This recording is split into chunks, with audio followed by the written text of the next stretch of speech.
So the types of batteries used is a lithium-ion battery. So it's nothing special. It's what you would find in a lot of laptops and mobile phones, and it's lasted over 10 years, being charged and discharged probably every day. Yeah. And they're only charging it for 4 hours a day with a 100 watt max probably solar panel. So, and I mean, I've pointed out with the Apollo missions, the Apollo rover that they used, the battery technology on that was operating way out of the specified temperature on the high end, on the moon, and that's in their own documents. So yeah, you've got some serious questions here, certainly. And if we just go back to the comparison that I've made in the document, imagine putting a mobility scooter on the moon, right, with a couple of solar panels on it. How long is it going to last without plugging it into the mains? I don't buy it. Right. All right, let's have a look at the Curiosity rover. Now, this is a different beast altogether. It's much bigger, more sort of the size of a car, much more highly powered. And this is the one that there was big fanfare a few years back when it allegedly landed on Mars, and we're going to look at that in a minute. But it uses a different power system, Andrew. This is using some sort of nuclear isotope power system. The system, as I understand it, is basically uses some type of thermocouple, doesn't it? Where you have the cool temperatures on the outside of the vehicle, and then you have the warmer temperature, which is created by the radioactive decay from the isotope, and then you have a thermocouple set up between those 2 points, and that provides a current from the temperature difference. That's my understanding. So that works. Right. I've said here, while it seems plausible that a radioisotope electric generator could provide enough energy to power Curiosity rover, the Opportunity rover seems unfit for purpose by comparison. So let's just talk about the testing of these vehicles, because I've worked in my career as an engineer for the best part of 20 years and been involved with a lot of testing of products. And what I set out in the document is the philosophy that you use when you test products, is in that you have a separate test department and design department, and they're not really supposed to collaborate with each other, because you look at the requirements of the product. The test department will have its own engineers who devise the test procedures and carry out the tests separate from the designers, because there's always a chance that both sets will interpret the requirements incorrectly, and therefore it will pass a test without complying with the requirements. So there's all these things, and the videos that I've seen put out by NASA, there just seem to be one big happy family there. It doesn't seem that they're doing independent type of testing that I could see in their videos. Well, they appear to show some scientists working hard to develop the rovers, but there's absolutely no documentation, no film footage of any of the development stage, or very little documentation and footage of the development of the rovers. And particularly, of course, the landing stages. I think it's the Curiosity rover had a very complicated 6-stage landing procedure. That was, we were discussing this earlier, and it does. I mean, from the videos they put out, it does look more like a PR exercise, and sort of, patting themselves on the back, rather than some type of rigorous, type of audit test where somebody is actually pinning these people down and checking that the systems meet the user requirements, and that these systems are working as designed. I would expect a device like a rover to probably have several test specifications, each with hundreds, if not thousands, of tests to test against mandatory requirements. All signed off, but all we've got is a few videos from NASA. We can look at this one that they've put out, which was the drop test. Oh yeah. So we'll just have a look at this now. 5, 4, 3, 2, 1, fire.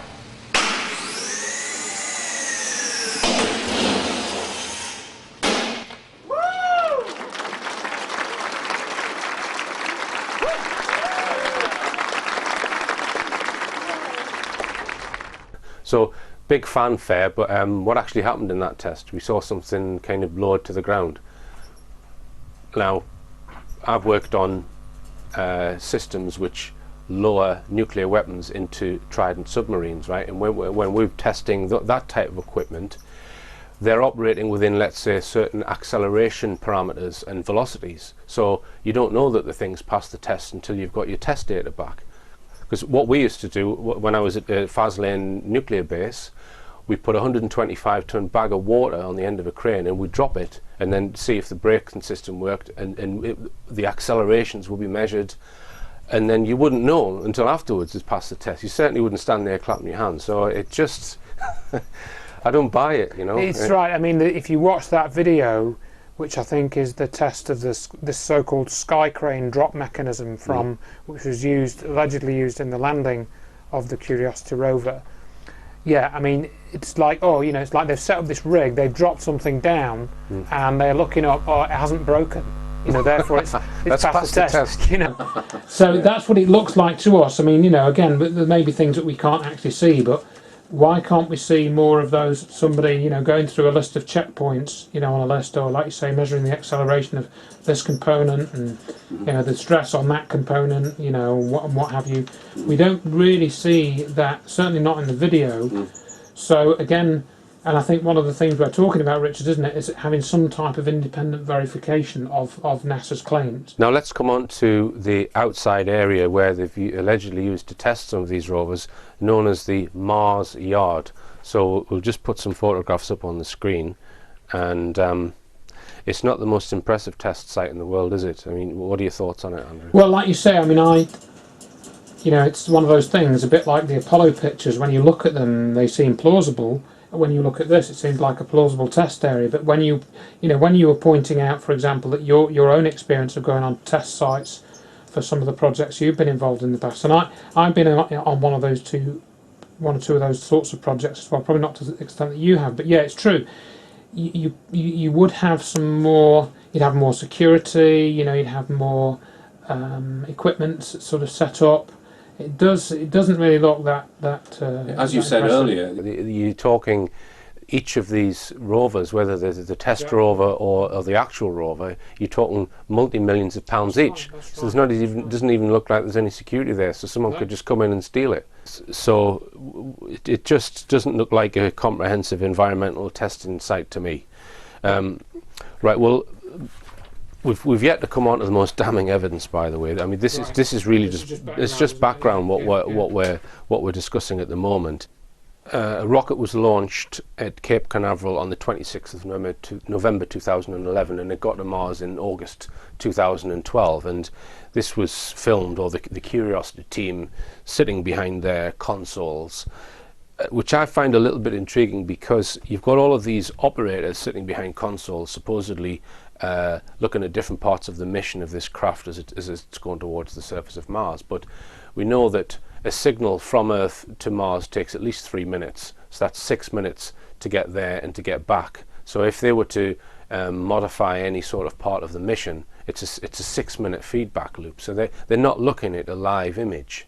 So I would have thought the vast majority of the program to land the thing, or if not all of it, would have to be completely pre-programmed and automatic. So I asked the question, well, what are all these operators doing?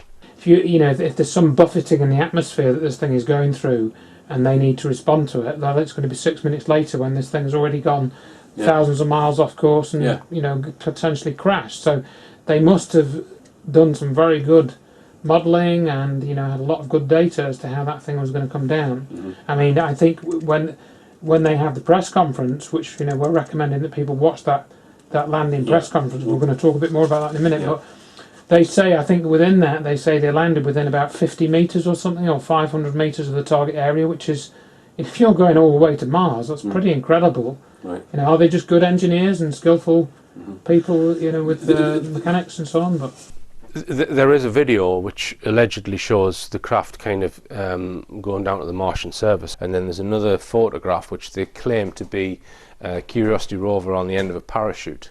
So how would, because people who would say that these missions did land on Mars, they would cite these two pieces of evidence, both the video and the photograph of with the parachute out taken by a Mars orbiter. In some ways, the difference between the Apollo deception and the rover's deception is CGI, which is why the pictures we're seeing now are so much more convincing. JPL themselves, the Jet Propulsion Lab, have actually developed software called Virtual Presence in Space technology, which is cutting edge CGI, beyond anything we've seen in the movies. Isn't anybody wondering why